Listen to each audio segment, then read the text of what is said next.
Hey everyone, this is Rosalina. And this is Shauna, and we're your hosts for Too Young for This Shit podcast. This podcast is not just about boobs, but our journey with cancer. We are young millennials, open about giving you our raw and unfiltered look into our lives. We are in no way medical professionals, nor are we offering medical advice. Any medical references are cited directly from public websites or from our personal diagnosis. Some topics and stories may be triggering to those who are fighting, have fought, or have loved someone with cancer. In this episode, I'll be sharing my story on how I found out I had cancer. So, here we go. It's the year of 2019, and my boyfriend, Brian, felt something abnormal about my left breast. But I shook it off each time he mentioned it because I didn't think it was anything I needed to be worried about. As naive as I was, I thought it was some changes in my breast, especially during my menstrual cycle. Was it big? Was it small? Was it? It was, I would say, like it's bigger than a pea size, but I still wasn't convinced that I needed to go see a doctor for some reason. I think I was also maybe just a bit terrified that it might be something, but I don't know. I just wasn't as concerned. It wasn't until we were planning our move to LA in the next few months in 2021 that I did something about it. Before moving, I wanted to see my dentist and my naturopathic doctor for one last checkup before I move and can no longer see them anymore. It is also difficult to find the right dentist and doctor in a new city since it's an extensive process to find someone who accepts your insurance, but also one that you adore and like. So I'm sure everyone could agree on that. No, definitely. Yeah. You're comfortable with the doctors that you've had for so long. And right. It's definitely good to do that before they. Exactly. So with that being said, I scheduled a time to see my naturopathic doctor in Seattle. When I arrived, I found out I was actually 30 minutes late. My appointment was at 3 p.m. and not 3:30. So I put the wrong time on my Google Calendar. Needless to say, I am a pretty organized person and I have everything jotted down on my Google Calendar. But I just made a mistake that one time. I was panicking and angry at myself because I took a $20 Uber to get to my doctor's appointment. But also, I absolutely hate it when I miss an appointment. The front desk receptionist was really nice and asked my doctor if she could fit me in that day. I've waited 45 minutes to see her, but I'm glad I did because I didn't know when I'll be able to book another appointment with her because her clinic gets booked up pretty quickly and I felt like it would take longer to try to figure out, what the hell I had on my left breast. When I went to her office, she was just so empathetic about me missing my appointment and mentioned it has happened to her as well. So that made me feel better. And also, I'm glad she acknowledged it was really by accident because I didn't want her to think that I did it intentionally, I don't know. That's just me. Right. You don't want to seem like you're flaky and you're, yeah, I get that. That makes sense. You're organized, you're together. Exactly. Did you see like a look of concern on her face when she did the breast exam? Like, did you kind of know that this was bad? When I walked in, I wasn't concerned. In my viewpoint, I didn't really had a reason to think that it was something bad. Right. You were feeling like otherwise Yes. healthy, and that like you just felt you were like in a good place, and there was no other like major symptoms of that would like cause you to feel like, okay, this could be something really serious. Exactly. Yes. That's why I wasn't concerned because, doctors told me I was healthy. I didn't feel sick. So, one of the things that I thought when you had cancer is that you feel sick, Right. which is not true. No, that's definitely like a very big, like, I felt the best that I had ever felt, I think. Yeah. That's definitely a misconception in the cancer world. I Mm-hmm. think, there's obviously other cancers that have different symptoms, like that you would immediately know. Breast cancer is not is not one of those. Yep. Yeah. So I explained to her why I came to see her, and she did the breast exam. She measured the two areas. So I had a lump inside my breast, and I also had a small little raised red bump that was on top of the skin. So at that point, I think I was more concerned about the red bump because I had that for a year and it didn't, like, I can see it. So whenever I looked at myself in the mirror, it wasn't shrinking at all. So I wanted to come and see her and just see what the hell that was. Is it like a cyst? What can I do to make it shrink? Right. Now, when you say bump, was it like a rash bump or like more of like a pimple looking bump, or was it like a birthmark? It was more like a pimple type of bump. Yeah.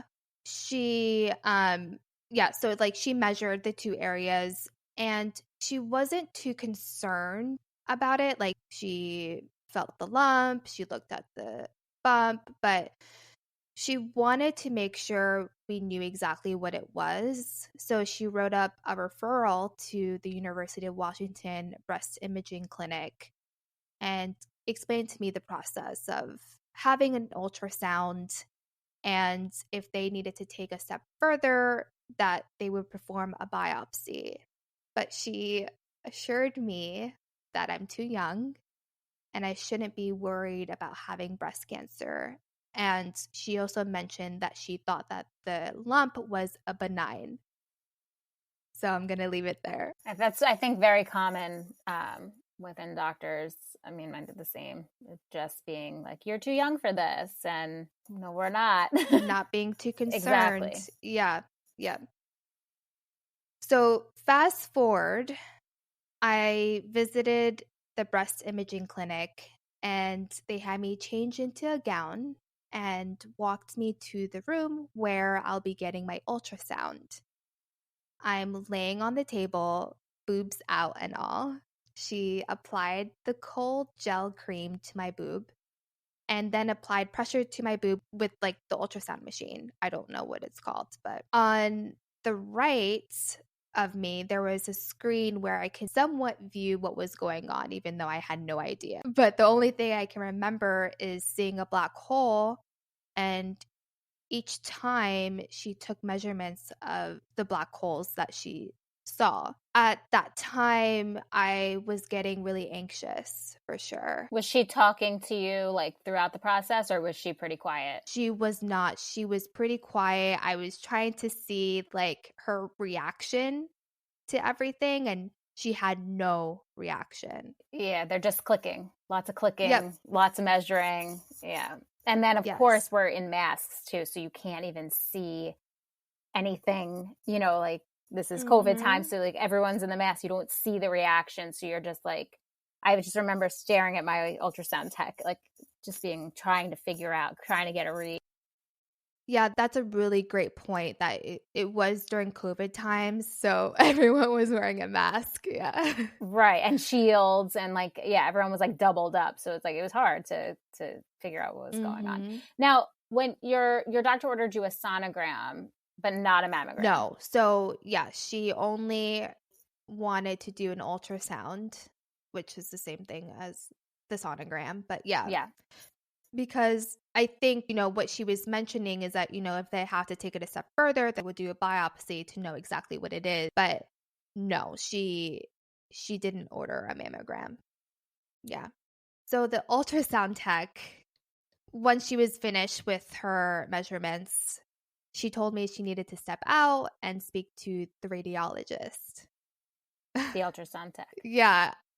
I'm going to say, especially, during this episode, I think it's something that I would always remember because I don't know, it changed my life. I'm having flashbacks. Yeah. Yep. Very similar. And everything went by so fast. The radiologist came in, and he's a male, by the way. So he examined my left boob with the ultrasound machine. And, the ultrasound tech was a woman, and I felt comfortable with her, examining. But I had no idea that a male would come in. And so I just kind of felt blindsided. Yeah, I would say blindsided because I don't want a male to be touching up on my boobs. Like that's just who I am, and I don't like that. That day, I just felt I had no choice. So, he examined my left boob with the ultrasound machine, and once more on the screen, I saw that black hole. And when he was done, I stood up, and he had a very concerning look on his face, which made me even more nervous. He explained that the lump isn't a cyst, and they would need to perform a biopsy to determine what exactly it was. Did they first, did they say this could be cancer, this is cancer? No. This is nothing like that. They just No, said you would need nothing. a biopsy to figure out what this is. So then did they order the biopsy? Did you have it the same day or did you have to come back? No, I had to come back. In that room, he started questioning me, asking me when did I find this lump? And when I told him a year ago, he asked me why didn't I come in sooner to get it checked? So I remember feeling distraught, hopeless, angry at him for questioning me about these things and making me feel like I did something wrong. I don't like when people question me like that. And especially since he was a male, I was even angrier because I felt like he wasn't being empathetic. Yeah. I think that's why a lot of women, especially in your gynecologist, for the longest time, I only saw women. I just felt how am I going to have a man tell me what's going on in, I'm a woman in a woman's body. You don't know, you don't, who are you to sit there and tell me anything? So that's I think that's very fair. Mm-hmm. Yeah, even though I'm sure he meant well, but I didn't like how he approached it. So yeah, and that's especially in that moment of fuck, this could be something really bad. If there was any time to have not been that type of doctor and showed a little bit of empathy, it should have been that time. I left there crying, and I called my boyfriend to deliver the news that basically I had to get a biopsy and they don't know exactly what it was. Whatever this lump was, I knew I wanted to get it out. That was my plan. And what month was this again? This was in February of 2021. So mid-February. Okay. Yeah. And this was before your move? I was still in Seattle. Said? Yeah. And when was your move? Just so we have a time frame. We were planning on moving in March. Okay. We didn't actually move just yet because of everything that was going on. Got it. Yeah. I had the biopsy a week later, and man, I just hate biopsies.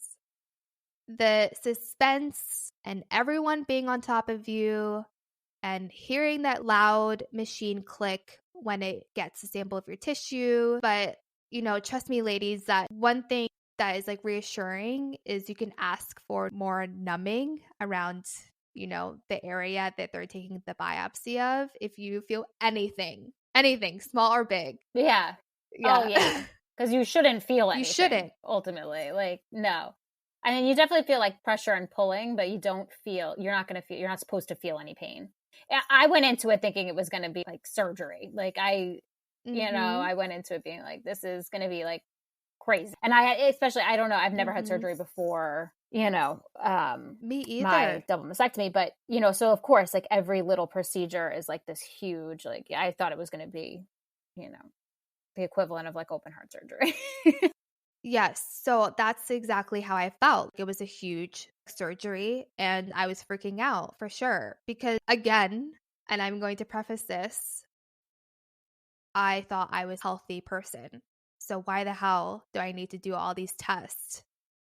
So, after they were finished taking, they took 5 samples and they could take anywhere from 3 to 5, but um, they took 5 and they told me that I would find out the results in the next 5 days. It didn't take 5 days. It took less than that. Yeah. I remember when I received that phone call. Did you think like this is it, or did you think that this is going to be benign? Like, I'm going to be fine. Yeah, as blindsided as I was, and I thought it was going to be a benign and everything would be fine. Okay. Do you think that was worse? Yes. It's 2020. A lot of people are working from home. So I was working from home and it was in the afternoon, I think, around like 2. And I received a phone call. I answered it, not thinking anything, and it's the radiologist, the man who called me. So that instantly puts you in like the best mood ever. Right? He basically told me that the results came back abnormal. Okay, let's just sink that in. What does abnormal mean, right? Like, it's either you have cancer or you don't have cancer. Yeah, like, yeah, call me and I need some clear cut answers. This is, abnormal Yeah, is, that could be a million and one things. exactly. So he told me it was abnormal. And then I was like, okay, because, whatever. Like, I thought abnormal, whatever, we're going to take the lump out. It's fine. I'll be fine. But then I think because, it took him time, I'm going to say, for him to get the fucking word out. So when he said that was abnormal and I said, okay, then he proceeded to say that I have cancer. We couldn't just lead off with that. Like, we had to drag it Yeah. out, drag out the diagnosis. Yeah. Yeah. Okay. Yep. So I would say that's probably the second thing that he did wrong. Yeah. It's probably also the worst person to tell you this because you had already been like, you already felt some type of way about him. And now you I have him. did. Yeah. Mm-hmm. Yeah. I did. During that time, I picked up the phone call during a client call, but I wasn't the one leading the call. So I felt like I could just take this quick call and, I don't have to participate for like that 5 minutes. So, I muted the client call and he told me that I had cancer. My whole life, I felt like just went upside down. I started to panic and I hysterically crying. And I was like, can you call me back? Just call me back at 3 because I couldn't handle the news. Bad news like that, it's like an instant blackout. Yep. I mean, at least for myself, like I don't hear anything else after that. Yep. So that's, you needed some time to process. It sounds like. Did he call you back on time? All right. He did something. Yeah, I know. During that time, I went back to the meeting and I tried to focus as much as I possibly could. It was very difficult to focus. I was in my studio apartment and I was pacing up and down, up and down, up and down. and I was like breathing really hard. And then I was touching, my hair, my face, and I couldn't comprehend what was going on. The first thing I thought was that I'm dying. That was the first thing that I thought. Um and I didn't know if I was going to live. Like there was just so many things that went through my mind. Yeah. They don't initially tell you too how bad it No. is. Like it's you get this initial shock, and then there's like not a whole bunch of information that really follows. It's kind of like, okay, you have cancer, make an appointment with a breast surgeon. He basically told me that a nurse navigator would be in contact with me. And I think she contacted me that day, or yeah, I think she contacted me actually that day. But yeah, when he called back, um, he basically said it again that, I had cancer. And the one thing he said right is just take it one day at a time. And even though that's probably like foreign, I think taking that into consideration and just knowing that like just live life one day at a time. That was like the worst thing that I could have heard. Like at that time, I don't know, like I'm somebody that I needed all the information. I needed everything. I needed to know exactly what was going to happen that day. I just needed to prepare. I don't know, like, everyone is different. Right. In the grand scheme of it, it's the best advice you can get in this journey. Mm-hmm. At that particular moment, it's like it was the worst thing that I could have possibly heard. Mm-hmm. I don't know, like, everyone's Did different. I take it one day at a time? Hell fucking no. Like not that week, but I think later on in my journey, yes, I did. He basically gave me the phone number of the nurse navigator. I called her and she didn't, I think I left a voicemail or something like that. But I remember FaceTiming my boyfriend right away and like hysterically crying. And he lives like 10 minutes away at that time. So he like dropped everything and like came over. And when the nurse navigator called me back, he was there. I think at that time, you need to have someone there with you to understand the information. I didn't comprehend what was going on. Like being like not having my boyfriend or my family members like be in the room with me during doctor's appointments. Like there's absolutely no way. It would have been, I think, like it would have made the situation so much worse for me. And like I think having that person there to like kind of just be the second ear, like listening ear, makes the whole world of difference. Yeah, blacked out. Your brain is in shock. Like your body is in shock. Right. It's like there's no way you can comprehend every piece of information they're throwing at you. It's impossible. Mm-hmm. Impossible. During your, I just wanted to ask, like, so from the time you had like I said, your initial sonogram to like them calling you to tell you that this was cancer, like, were you Googling? Were you trying to? No, you didn't want to know. You were like, I'll deal with this when the time comes. You weren't like, let me get all the information. Because it was too scary for me. Okay. Very scary. Definitely. Like I didn't know anything about breast cancer. Nothing at all. So just Googling at that time just wouldn't help. Right. So other than the lump though, you didn't have any, and your, also your bump, did you have like discoloration? Did you have like inverted nipple? Did you have like rippling? You had nippling, nothing like that. Got it. No. Yeah. And no discharge as well. Yeah.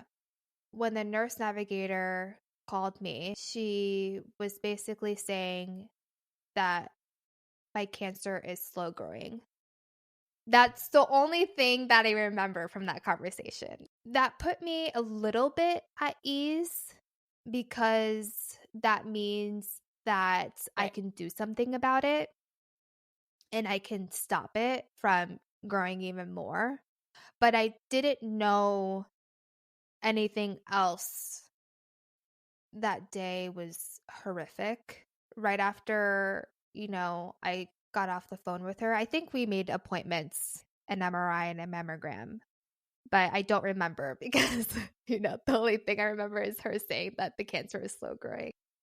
It also meant that it was like less aggressive. Like it's not fast growing. It's not something that's like multiplying and getting bigger and bigger and bigger quickly. Um, and this was on a Thursday. So I was diagnosed February 23rd, I believe. I think that was a Thursday. I was diagnosed on a Thursday too. Wow, okay. Yeah. I remember the dates. Like I don't think I'll ever forget them. She made the appointment to see the breast surgeon. So that was like the next Tuesday that I was going to see Dr. Perrin. Um, and then I remember now that like that same day she scheduled the mammogram and the MRI as well. Yeah, my boyfriend, he was very distraught as well. Um, and I think I remember like he cried too because he had like no idea what was going on as well. I mean, it's a lot too to process, and then also have to deal with like your reaction on top of it. Like Yeah. I mean, it's some heavy stuff. Yeah. And I remember actually like FaceTime my mom like earlier that month. I think it was like a federal holiday coming up and I was off and she was asking me like, what I was doing on my day off, and that was the time that I had my doctor's appointment. And my mom is someone who gets worried. And so I didn't want to worry her. So you just never mentioned the lump at all to her? I never mentioned the lump to her. I basically told her I was just getting, a physical.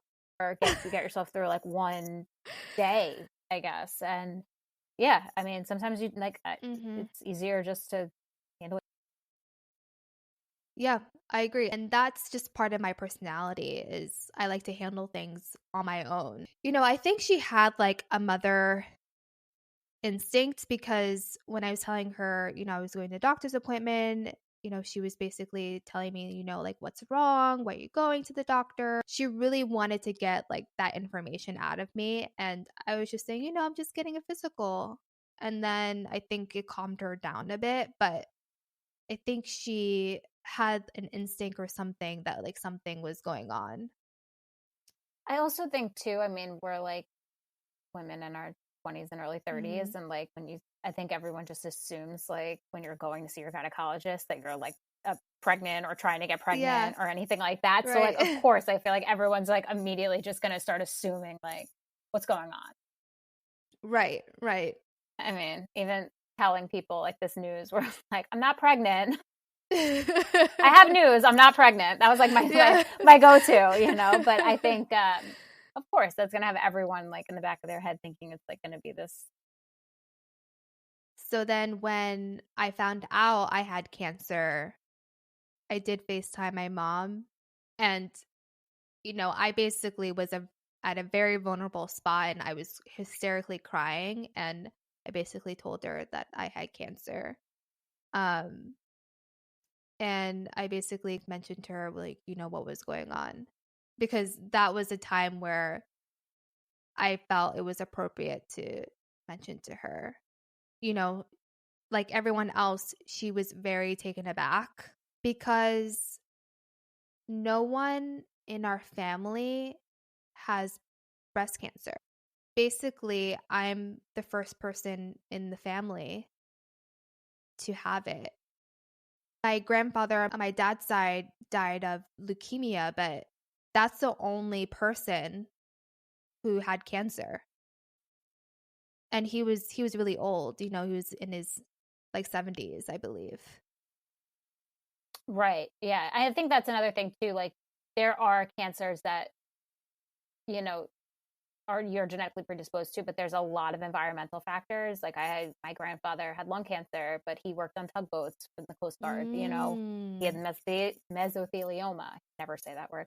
But like, you know what I'm saying? Like that, it wasn't something that like ran in our family. It was more environmentally Yeah. impacted, you know?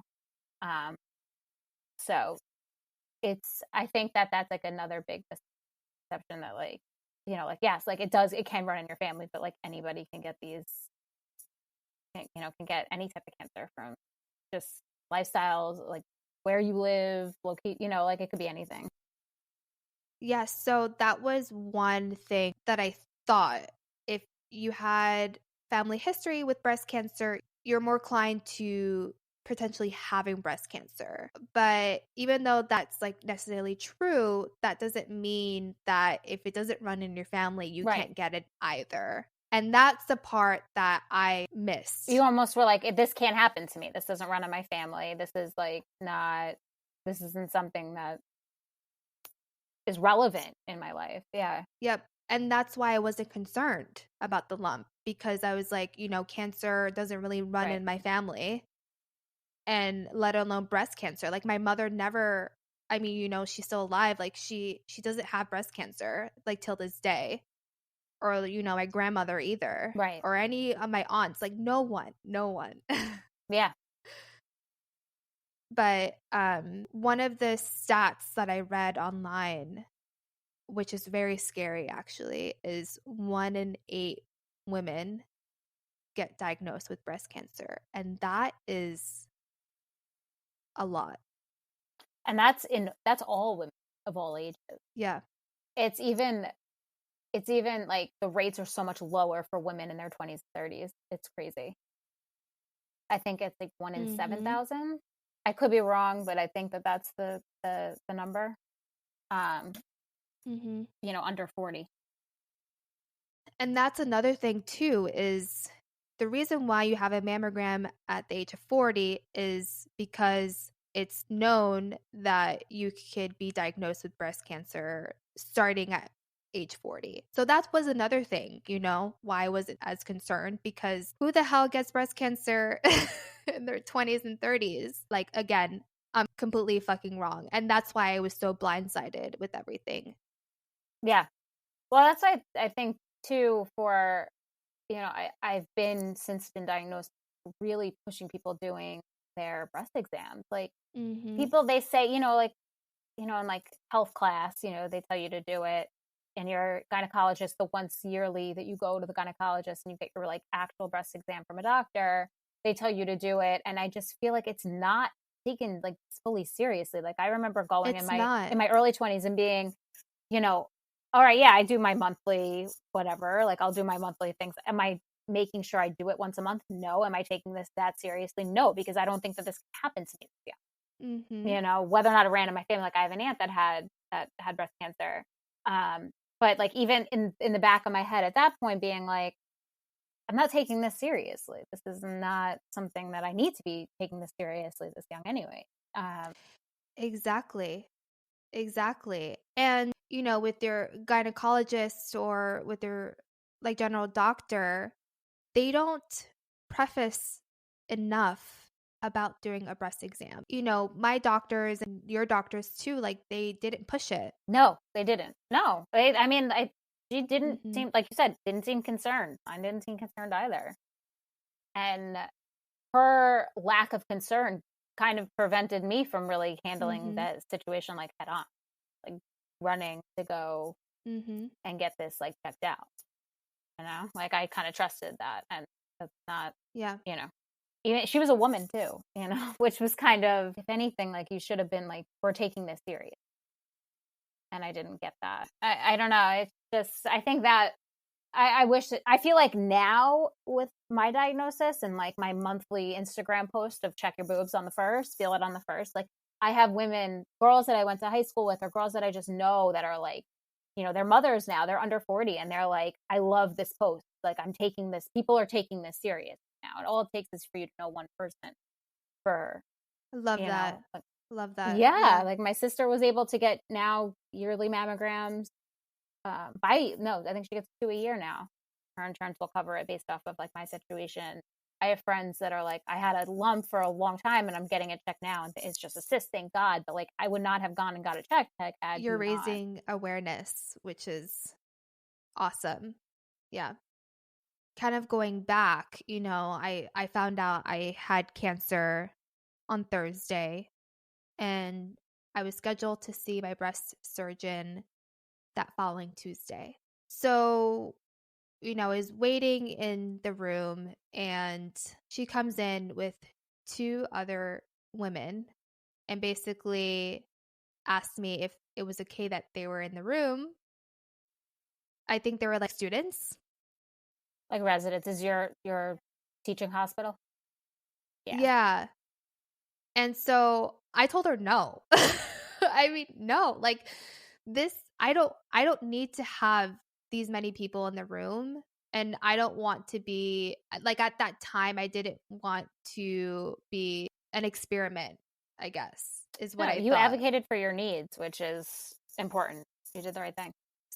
So one of them had to stay because she was taking notes for Dr. Perrin, but she was hidden over the curtain, so I don't see her. So I can just have this one-on-one with Dr. Perrin. Like, this is the first Right. time I'm interacting with Dr. Perrin. My boyfriend Right. wasn't allowed in the room. So one way that they allowed me to have him, quote unquote, in the room is to call him. It's not the best way, but during COVID times, they were pretty like strict with having people in the Yeah. room. And it was also better for him to hear. So a phone call, Yeah. is not that most ideal situation, but Mhm. better than nothing. Mhm. I will also say that it's nice to have someone who is intelligent and someone who would ask questions, like smart questions. And he was that. He was asking questions that I wasn't thinking of, and he would retain information that maybe I didn't retain. So it was really great to have him in there, because if it was my parents, for example, like, I'm first generation Latina and my parents don't really understand English that well, they wouldn't be able to help me or guide me in that process. Also, it probably would have been high emotion too, of like them hearing Yeah, this is our daughter, our only daughter, going, I feel like, right. Yeah, yeah, exactly. having him was probably like the best person you could have had at He that was, moment. and he still is the best person to have. Yeah. Meeting with Dr. Perrin, she was asking me questions, like, when did I find this lump? She was just doing like the breast exam on the left and right breast. She didn't feel anything on the right breast, but she kind of measured, the left breast and the raised bump. She didn't know what that red raised bump was.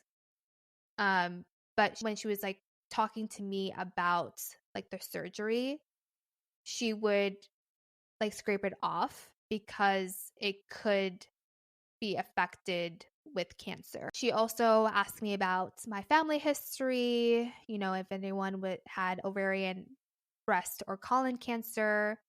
I told her, no one did. And she went through actually my pathology report.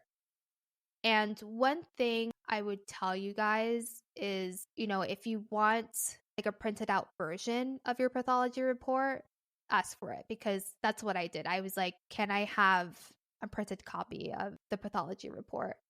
And she allowed me to have one, obviously, because, it's my case and I'm paying for this, and but she was basically kind of going through my T and M like stage